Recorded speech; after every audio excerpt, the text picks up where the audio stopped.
Kalian pasti sering mendengar dan melihat lansia yang mengeluhkan lututnya nyeri, pinggang nyut-nyutan, badan pegal-pegal, dan mereka mengatakan, "Ah, ini wajar, namanya juga udah tua."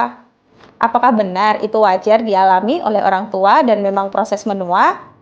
Aku Dokter Amalia, ayo kita bahas lebih lanjut. Meskipun nyeri itu sering dikeluhkan oleh lansia dan dianggapnya memang hal yang biasa, tapi jangan dianggap remeh ya, karena nyeri yang terus-menerus dapat mengganggu kualitas hidup lansia. Mereka jadi sulit tidur, sulit beraktivitas, dan bahkan sampai membuat depresi karena nyeri terus sepanjang hari. Sebenarnya, ada beberapa alasan yang membuat lansia itu sering mengeluhkan nyeri.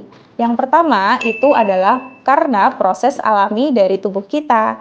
Ketika kita menua, maka tulang kita akan makin rapuh, otot kita makin berkurang, dan juga bantalan sendi kita mulai menipis. Selain itu, ada juga penyakit degeneratif seperti osteoartritis, osteoporosis, neuropati atau sering disebut dengan saraf terjepit, yang biasanya menyebabkan keluhan nyeri pinggang pada lansia.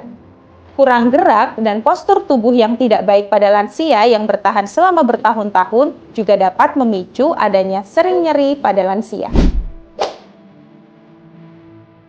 Tidak semua nyeri pada lansia itu dianggap wajar ya. Perlu diwaspadai bila nyeri bertahan selama 3 bulan atau dikatakan dengan nyeri kronis. Nyeri mendadak pada bagian kepala, dada, atau perut, nyeri yang menyebabkan kesulitan beraktivitas atau sulit tidur, dan nyeri yang disertai dengan kesemutan atau mati rasa.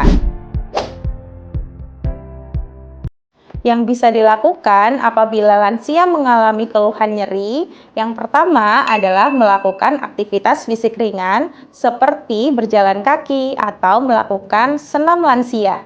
Yang kedua, fisioterapi untuk menjaga fungsi tubuh dan mencegah adanya kekakuan sendi. Yang ketiga, kompres hangat atau dingin sesuai dengan keluhan nyeri.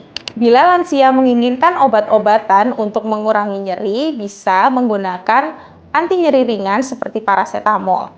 Tetapi, bila nyerinya tetap bertahan, konsultasikan kepada dokter ya tentang keluhan itu, karena sembarangan konsumsi anti nyeri dapat berefek tidak baik pada tubuh kita. Kapan sih kita harus ke dokter? Yang pertama, bila nyerinya terjadi terus-menerus selama 1 minggu dan tanpa disertai perbaikan. Yang kedua, bila ada gejala seperti kesemutan atau kebas. Dan yang ketiga, bila kita kesulitan beraktivitas dan istirahat kita terganggu. Keluhan nyeri memang lebih sering terjadi pada lansia, tetapi bukan berarti ini harus dibiarkan. Lansia harus tetap aktif, bebas nyeri, dan nyaman beraktivitas.